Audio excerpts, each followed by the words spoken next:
Hello everyone, welcome to Web Solution.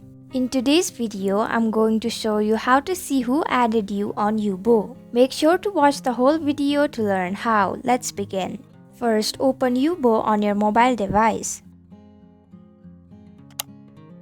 Tap on the friends icon at the bottom right of your screen.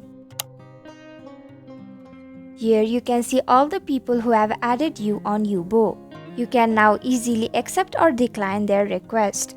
To accept their request, you can simply tap on the accept button, and to delete the request, you can simply tap on the cross button right next to the user's name. And that's it. This is how you see who added you on Yubo. I hope you found this video helpful. If you did, then please click the thumbs up button. If you have any questions or thoughts, type them in the comments below, and don't forget to subscribe to our channel for more updates. Click the bell icon too so you'll know when we post a new video. We'll be back with another video soon. Thanks for watching.